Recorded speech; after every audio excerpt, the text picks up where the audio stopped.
So what's up, kamusta? Ayos ba tayo dyan? So nandito tayo ngayon sa may RHC Builders Warehouse Angat Branch. Okay, nandito tayo ngayon sa may booth ng or dito sa area ng Rakal. Okay, Rakal Motorcycle. And nakita natin dito, meron silang bagong nilabas na pang tricycle. Ito yung Rakal TS 150. So alamin natin yung presyo at yung specification kung sulit nga bang bumili ngayon 2026. Tara, samahan niyo ako. Walk around na natin to. Ayos na ayos yan.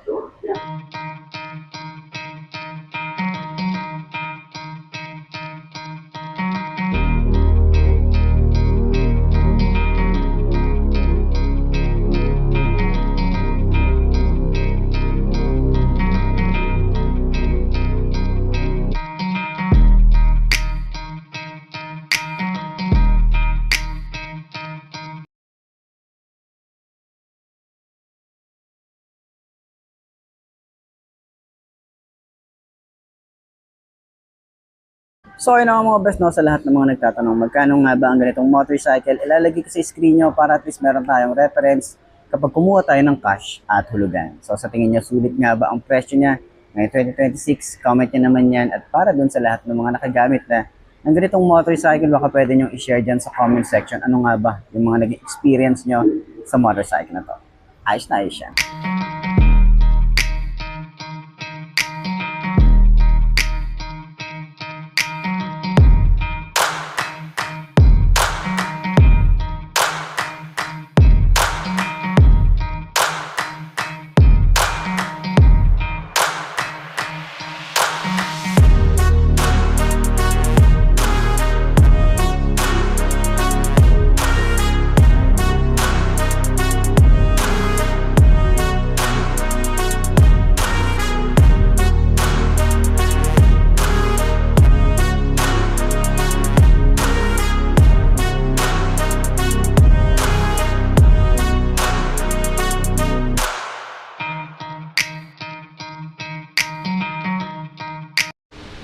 So ayun na mga best, no, available nga po dito ng maraming unit itong Rakal TS 150. Dito sa harap nyo meron tayong kulay blue.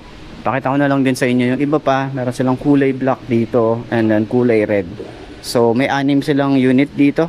Ayan, so sa lahat ng mga gustong kumuha ng ganitong motorcycle, yan, PM nyo na lang din ako para at least ma-transfer ko kayo sa marketing nila. And sila nang bahala sa inyo, okay? So ayun na mga best, no, meron naman silang bagong nilabas itong Rakal TS 150. Okay, 150cc pang tricycle, alam niyo naman yan. Pang gusto niyo ng mas malakas na hatak, mag 150 kayo. And dito sa may Rakal, meron silang nilabas ngayong 2026 na pang bato din nila. Dahil nga marami na rin talaga naglalabasan ng mga pang tricycle ngayon, si Rakal 150cc ang nilabas nila. So mapapansin natin dito, naka dual headlight tayo rito, okay? Naka halogen bulb pa rin naman yan. Gandahan, gusto ko dito, meron siya rito ang USB charging port. Dalawang ano na yan, meron tayong type C and type A, ayan. So sa kanyang panel gauge is analog type. Simple lang yung ating ignition. Sa cowling niya, meron tayo rito ang Rakal. Tapos may decals tayo rito, kulay yellow and red. Meron tayong halogen bulb, dalawa yan. Meron tayong maliit dito na bulb, okay? So, pa-box type naman yan. And then, yung ating signal light, flexible naman, tsaka halogen bulb din. May reflector, yung cowling natin may ganitong design. Yung ating telescopic fork, meron tayong rubber boots. Yung ating fender is metal. Maganda yung paint job para sa shock natin. Naka-drum brake, naka-wide spoke na rin tayo rito. Ang size dito ay 3x17. And dito naman sa side, meron tayong, naka-ready na yung ating, meron na rin tayong nakaabang dito para sa sidecar natin. Maganda rin yung pagkakahinang dito. Tapos, yung makina natin dito, naka-push rod engine. 5-speed na rin ang isang to. Naka-dual head shifter na rin tayo rito. Yung ating foot pegs, hindi siya na-flip. Combination ng rubber and metal. Same lang din dito sa ating angkas, no? Malapad din yan, ayan. So meron din tayong chain cover. 4 yung shock natin dito sa likod, pwede nyo tanggalin or pwede nyo bawasan ng tig-isa.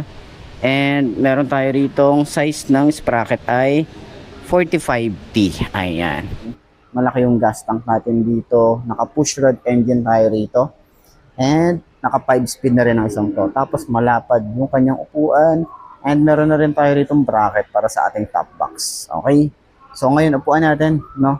Gusto ko yung yung paint job na itong makina niya, no? Gusto ko yung niya, yung pagka-finish niya. So, upuan natin. 5 to ang ating height. Okay, ganyan siya kapag naka-side stand. Goods naman to. Kahit sa may side stand to, lalo sa mga mall, okay? Hindi naman siya yung mukhang alanganin yung side stand. So, upuan natin. Oops. Medyo nag-alangan ako dun Nag-ano siya, nag-push siya. Ayan. So, ganyan yung tsura natin kapag naka-side stand. Ayan. Pero sobrang tingkaya tayo rito. Pero syempre, hindi naman tayo rito talagang babang-baba na nung talagang bukaka. Bukaka tayo rito sa upuan. Pero syempre, yung isang paa natin, nakalagay doon sa brake pedal, okay? So, para at least support, yan. Tapos kapag nasa nasa traffic tayo rito, ganyan tayo, hindi naman tayo masyadong hirap. Magaan naman yung motor. 150cc, magaan yung motor. Uy, lambot ng suspension.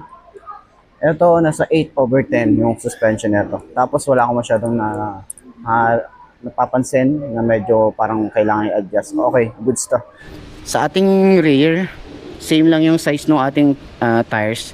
Naka 3x17 din. Naka drum brake din tayo dito sa likod. Meron tayong upuan na matigas talaga. No? Matigas siya pero makapal yung foam. Dito rin sa ating OBR. Meron tayong bracket para sa top box natin. Then meron din tayo nitong bracket para in case na support din dito sa ating signal light na hindi siya masasagi. Pero flexible naman yan. Ayan o.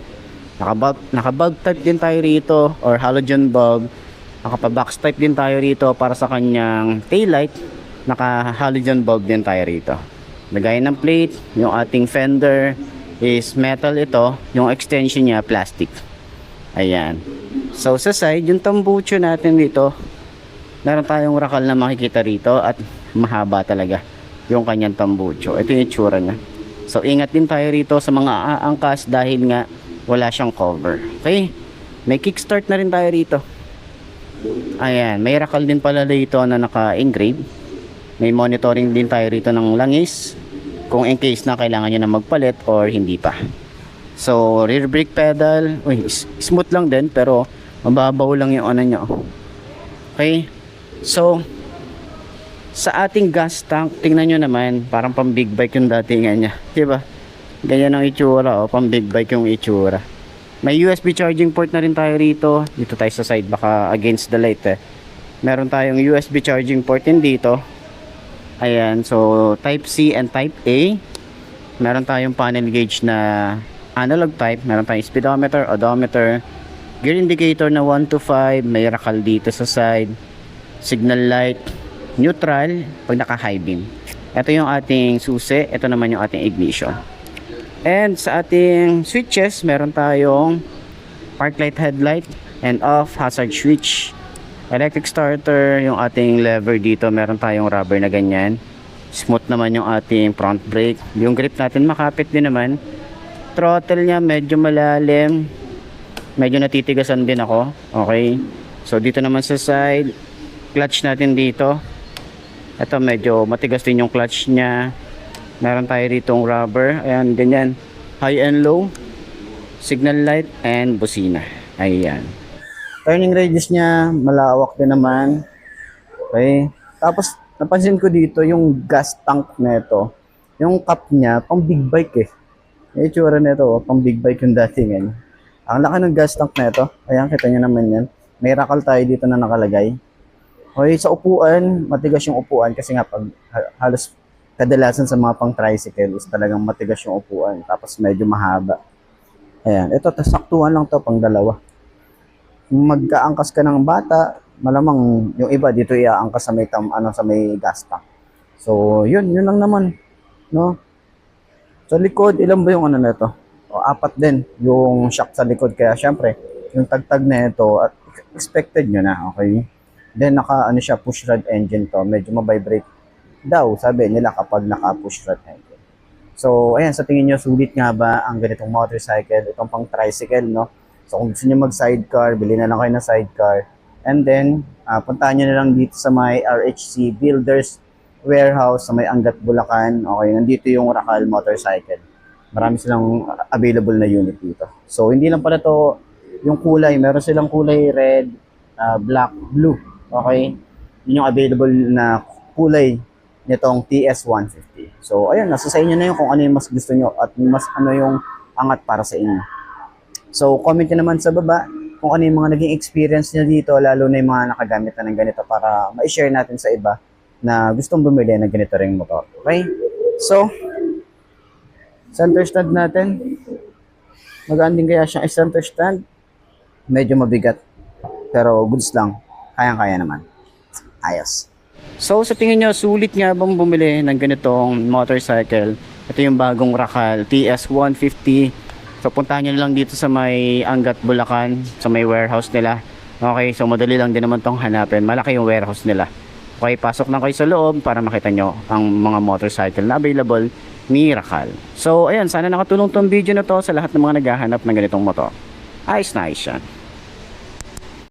So, yun na mga best, no? Ito na ba ang motor na babagi sa'yo? Kung ito na nga ay markahan mo na at mag-subscribe ka na sa aking YouTube channel. I-click mo na rin yung notification bell para updated ka sa lahat ng videos na upload natin. Dito araw-araw sila laging tatandaan, wala sa brand ng motor ang itatagal yan. Kundi na sa pag-aalaga mo yan, tatagal yan, ayos na ayos yan. So, kita-kita na lang ulit tayo bukas. I'm Mark D. Ciao. Maraming salamat sa inyo. Babush. Haha.